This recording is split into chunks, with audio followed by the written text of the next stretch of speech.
జే news కి స్వాగతం। ఈ రోజు వార్తల్లోని విశేషాలు। కరీంనగర్ జిల్లా చిగురుమామిడి మండలంలో మంత్రి పొన్న ప్రభాకర్ పర్యటించారు। మండలంలో చిన్న ముల్కనూరు వెళ్తుండగా దారిలో వరి నాట్లు వేస్తున్న రైతులు వ్యవసాయ కూలీలతో ముచ్చటించారు। తమ ప్రభుత్వం ఇచ్చిన హామీ మేరకు 2 లక్షల రుణమాఫీ చేసిందని, ఇప్పటికే 1,50,000 లోపు ఉన్న వారికి రుణమాఫీ పూర్తయిందని వెల్లడించారు। ఒకవేళ రైతు రుణమాఫీ కాని వారు ఎవరైనా ఉంటే మండల వ్యవసాయ అధికారిని కలిసి వివరాలు ఇవ్వాలని రైతులకు సూచించారు।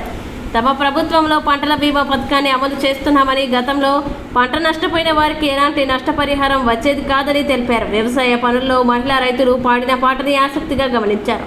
ఓ మహిళా వ్యవసాయ కూలీ రేషన్ కార్డుల్లో కుటుంబ సభ్యుల పేర్లు ఎప్పుడు ఎక్కిస్తారని మంత్రిని అడగగా కొత్త రేషన్ కార్డులని త్వరలో జారీ చేస్తామని పేర్కొన్నారు।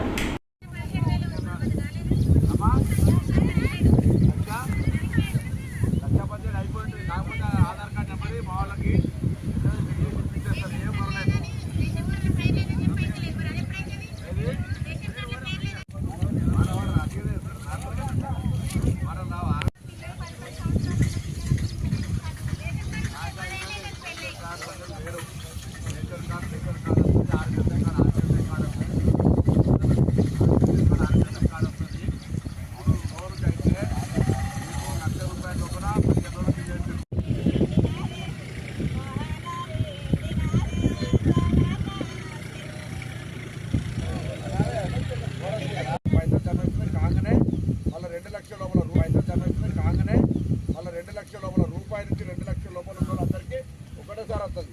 ఇలా ఎవరికైనా తప్పిపోయి ఉంటే కూడా మీ ఏవో గెలవండి, ఆధార్ కార్డ్ నెంబర్ ఇది, ఎందుకు తప్పిపోయింది, ఎందుకు రాదు, ఎందుకు వస్తుంది, పొరపాటు ఉందంటే కరెక్ట్గా చెప్పారు।